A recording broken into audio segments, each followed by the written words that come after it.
আসসালামু আলাইকুম, লিংকন বলছিলাম। আপনারা দেখেছেন আমি এর আগে ইউরোপে গিয়েছি এবং স্পেশালি হল্যান্ডের অনেক কিছু আপনাদেরকে দেখাইছি। যে দেখেন হল্যান্ডের যে জুতা, এই জুতা হল্যান্ডের একেবারে হাতে তৈরি জুতা। এবং এই যে ট্রাভেল কোম্পানি, আমি এই ট্রাভেল কোম্পানির মাধ্যমে গিয়েছিলাম। এই ট্রাভেল কোম্পানি হচ্ছে স্পেশালি ইউরোপে একটা স্পেশাল সার্ভিস দিয়ে থাকে। একেবারে আপনার ভিসা টিসা করা থাকলে আপনাকে এয়ারপোর্ট থেকে রিসিভ থেকে শুরু করে হোল ইউরোপ আপনাকে ট্যুর করাবে, হোল ইউরোপ আপনাকে ঘুরিয়ে নিয়ে বেড়াবে।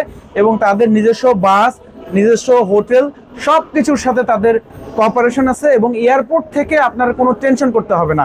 এবং খরচটা খুবই কম, 100 ইউরোতে আপনি মানে যেই টাকা দিয়ে আপনি হোটেলে থাকবেন সেই টাকা দিয়ে আপনি ট্রাভেল করতে পারবেন, তাদের সাথে খাইতে পারবেন এবং ঘুরে হোল ইউরোপটা দেখতে পারবেন। এবং তাদের যে সার্ভিসটা মেট্রোর মতো সার্ভিস। এবং আমি এখানে এসে ওনাদের একটা বুথ দেখলাম, দেখার পরে কথা বলার পরে এরা খুবই কোঅপারেটিভ, ওনার সাথে আমি কথা বললাম। আমি